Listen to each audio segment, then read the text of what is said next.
Hello and welcome back to another Dare to Game video. Today we're playing The Lord of the Rings Return to Moria, and this is actually my second attempt at recording this video because the first time I got all the way through it and realized the mic wasn't on, so that's annoying. But today we're going to be doing our beginner's guide. So you're just going to start off in the title screen here. We're going to click on play, and then you've got a bunch of options. You can either play as a dwarf that you've already made, or you can create a new dwarf. And for today, we're just going to be choosing option 2, and we're going to create a new dwarf. So we're just going to click right here and get to customizing our dwarf. And you can go through a whole bunch of stuff: beard, facial hair, eyes, body, background, all that sort of stuff in here. Take your time, make it look however you want. You can make them look just super cool or make it look like you, whatever the case is.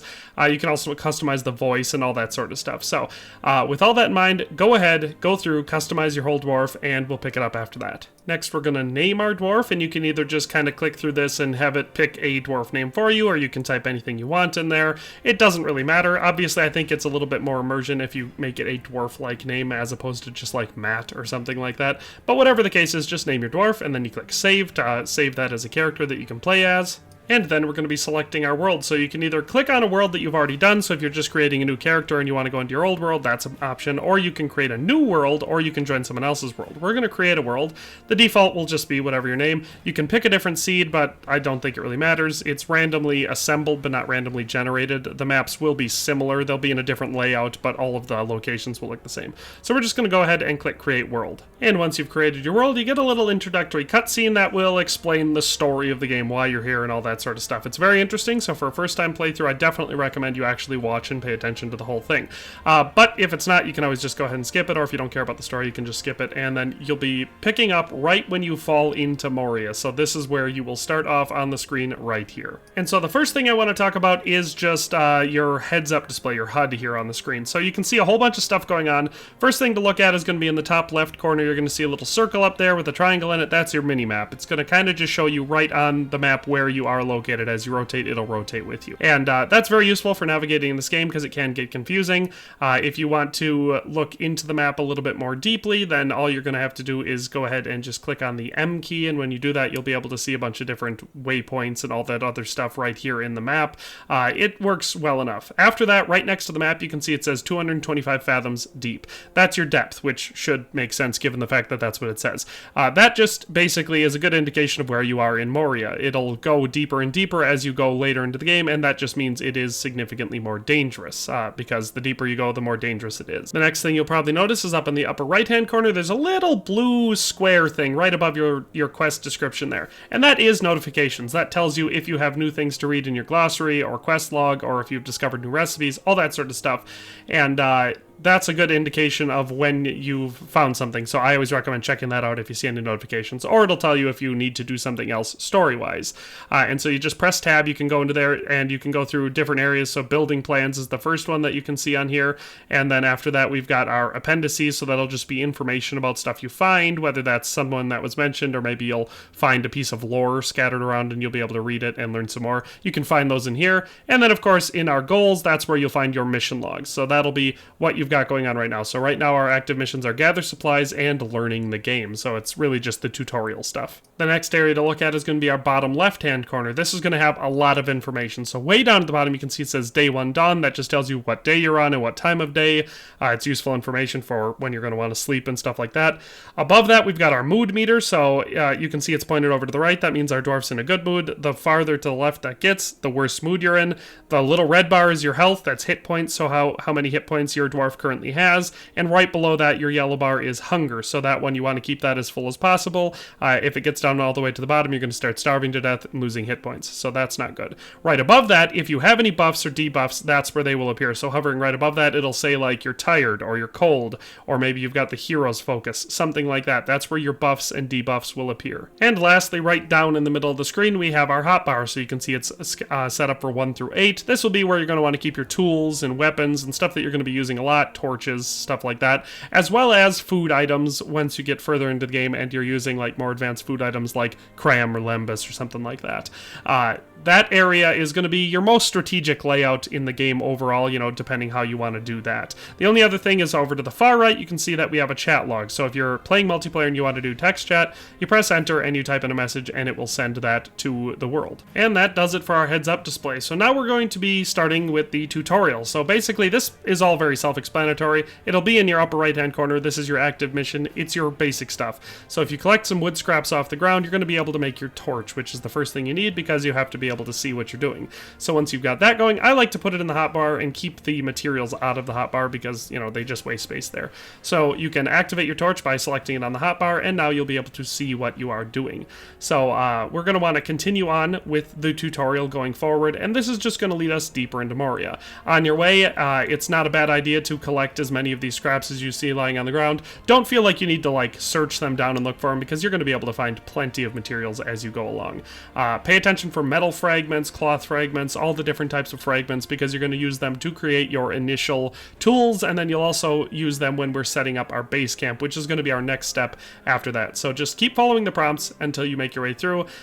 You should have collected enough materials by here to be able to craft a simple pickaxe. So we're going to want to do that next and set that up on our hotbar as well so we can now dig through stuff. And our first obstacle we're going to want to dig through is going to be this compacted dirt right here. So it's going to open up into the next section of Moria that we're going to be exploring. Once you've broken through into this section, there's going to be some more scraps you can collect, but most importantly, you're going to find mushrooms all over the place. You're going to want to gather any food you see on your way to camp, and you'll find plenty of mushrooms. That should probably be mostly it, but if you see anything else, grab it too. But like I said, again, don't spend too much time looking around because it's not really all that important. When you find fallen dwarfs like this, always honor them because you get your hero's totem, which is useful for, you get that hero spirit boost, which is good, but also you're able to build the memorial totems then, or the memorial flames, using those, and then you can get that hero spirit wherever you want. So it's really nice to be able to have that.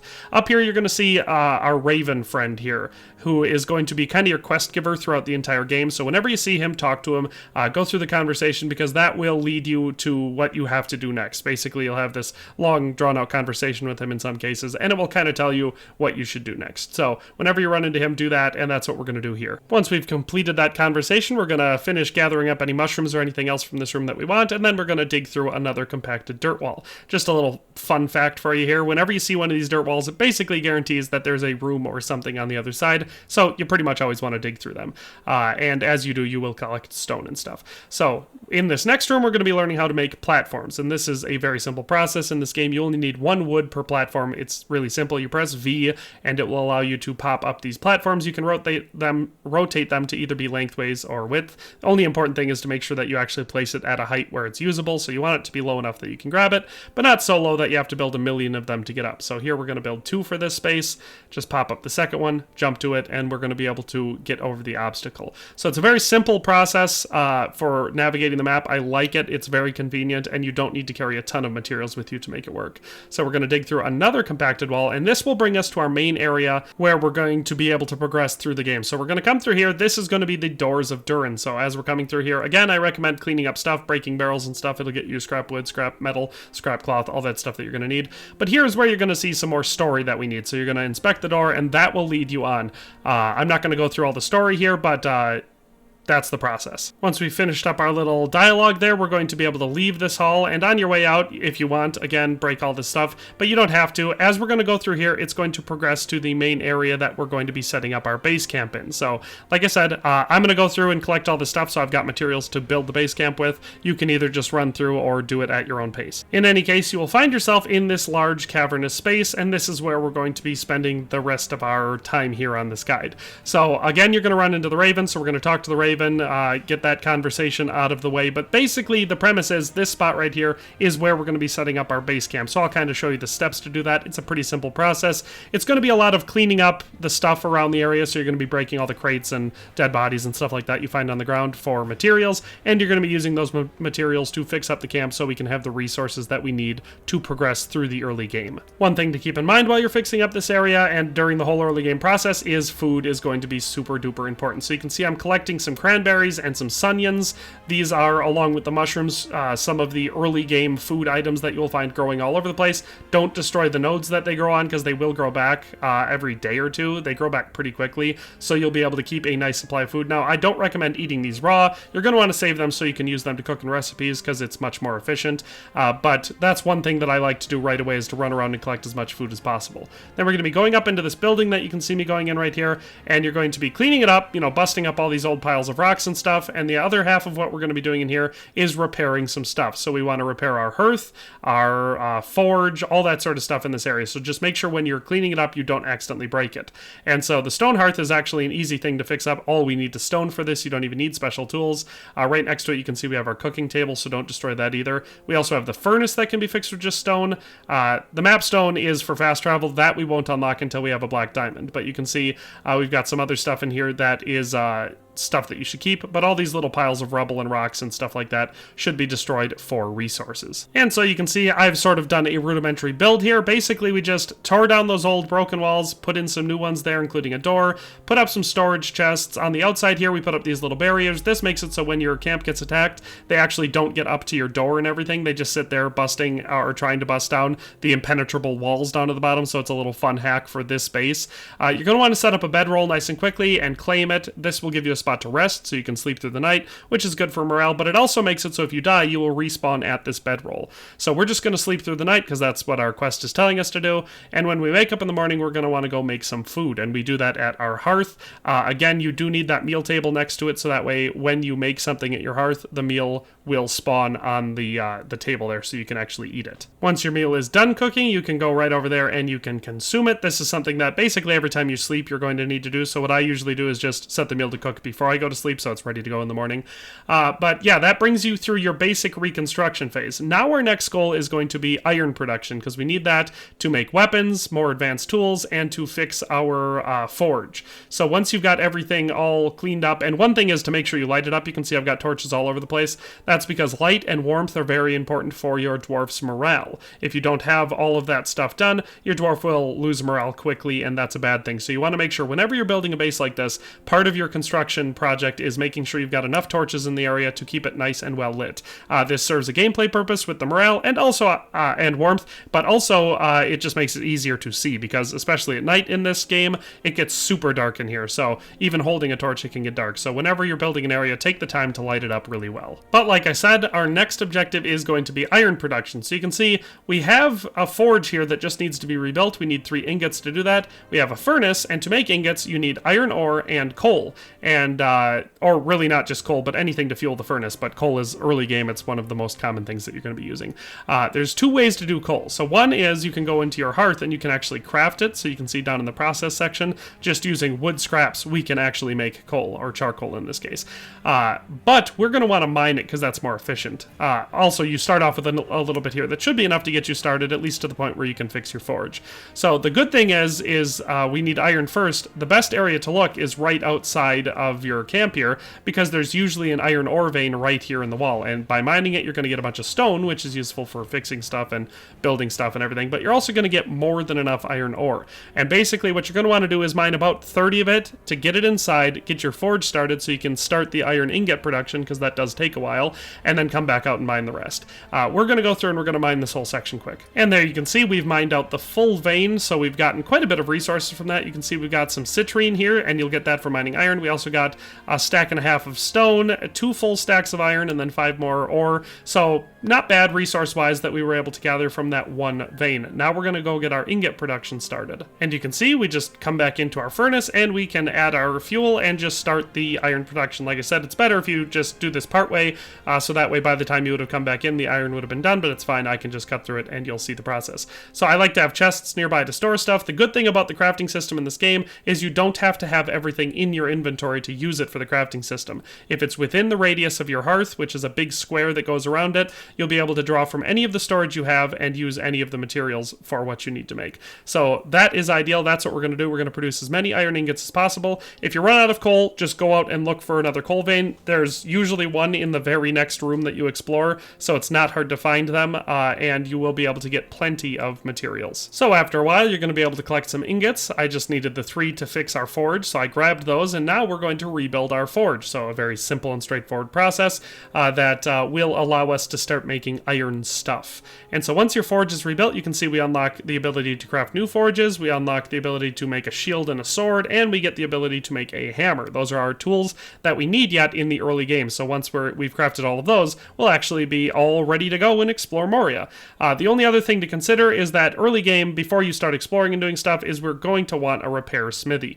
You want this because it allows you to use scrap metal pieces to fix any of your tools instead of having to craft new ones. This is essential because otherwise you're just wasting so many resources making stuff. So you'll also need enough iron ingots to make that. So we really did already harvest enough to do all of this. The only thing that might be in question is coal. So if you run out of coal while you're doing this, you can either make some more through charcoal or just go ahead and go mine some. But once you do that, we're going to want to craft a sword, shield, and a hammer, as well as a repair station before we're ready to move on to the next step. Now that we've got enough iron, we're going to go ahead and get our repair smithy crafted. That's, again, essential, so I like to do that as quickly as possible, even before making my other tools, so that way I'm able to repair them when I need to and just keep using them. Now that we've got that, we can go over to our furnace, collect the rest of our iron, then we're going to go into our forge, and we need, like I said, we need enough for an iron sword and an iron shield, and then enough left over for our hammer. And luckily we have enough to make our iron sword and our shield because we're being besieged right now, which is something that will happen around this time in the game. So night on day 2, you're going to notice this is your first siege. So like I said, setting up these barriers up here helps because it keeps them attacking down at these walls, which they can't actually break. So it makes this camp almost impenetrable. But now what we're going to be doing is fighting off our siege. And so this is just a basic introduction to the combat in the game. The reason I say to get a shield right away, you can fight without it, obviously. The sword is more than enough for these early game goblins, but the shield makes you pretty much impenetrable when you block, and you can block with your sword, but it will wreck your sword really quickly, so your sword will take a lot more damage blocking than it does striking. So yeah, basically just power through all these enemies, and that will be your first siege that you will have passed. They happen annoyingly frequently within the first couple days, but then after that they slow down a lot, especially as you start exploring the larger immediate area. So take care of the enemies, and then we're going to get our hammer made. With that siege taken care of, we can now make our hammer. All you have to do for this is the simple crafting menu. You press C to do it. You need 2 ingots and 4 pieces of wood, and now you have a hammer, which is essential for repairing stuff like buildings and everything that you might come across. So now I'm just going to get my hotbar ready. I like to design it just like you can see I'm doing here. I like to keep the torch at the first slot, and then I like to have my weapon right after that, then shield, then pickaxe, then hammer. And you can use your torch and shield are a left-hand item, and all the other ones are right-hand items. So at any time you can have a torch in one hand and a weapon in another, or a shield in one hand and a tool in the other, or whatever. So that's why I like to set up my hotbar like this. The only other thing that I like to include in there is when I unlock ranged weapons and ammo, I'll put them in there, and then a food item when I start carrying that. So that brings us to our last 2 things to focus on, which are these broken statues that you can find, like this one right here. So with the damaged statue, all you need is to have that hammer and have enough stone in your inventory to fix the statue. You want to do this because as you find these and repair them, you're going to unlock schematics to craft things like armor, and that makes them really essential targets. The only other thing with these statues is if you don't have the materials or a hammer to fix them when you find them, you can always go into your map and mark them so you can come back to them later. I definitely recommend it because you don't want to miss out on them. The last thing for our guide is going to be what's called Muznakan chests, and you can find one right here outside your first starting place there. Basically, you just have to find these little statues and bring them back to these chests, and you'll be able to open them, and they'll have unique loot in them, as well as schematics for crafting weapons and armor and other stuff like that. And so, don't worry about locating every single one of these statues. Generally speaking, any given area will have twice as many as you need to open up the chest, but whenever you find one, bring it back and pop it in there. This one only needs 5. Luckily, while I was cleaning up this area, I actually already found one of the statues, so I'll be able to show you what it looks like to grab one and pop it in there. So when I was going around breaking chests and everything for materials, I was over here on this section where there's a little workshop over here, and I found one sitting on the floor. So we're just going to go ahead and pick that up and then go pop it back in the chest. And that's that. So you're just going to put enough of those in there that you'll be able to open it, and that is the last thing to consider in the early game. Now, mind you, when you find any of these chests anywhere, because each section typically has one, you're going to want to make sure you go ahead and mark them on your map so that way they're easy to find again. The Western Halls, where we are right now, the early section of the game, is pretty easy to navigate. As you get further into the game, the other sections are less easy to navigate. But that's actually our last tip for today, so I hope you enjoyed this video and found it useful. I tried to make it as beginner, user-friendly friendly as possible. But that's all for today. Hope you enjoyed it, and we'll see you next time. Thanks for watching another Dare to Game video. If you like this video, please leave a like and a comment. If you haven't already, be sure to subscribe to the channel. If you like my content and would like to support this channel, consider becoming a member today for as little as $1.99 a month. It makes a huge difference. But in any case, thanks for watching and have a nice day. I'll see you next time.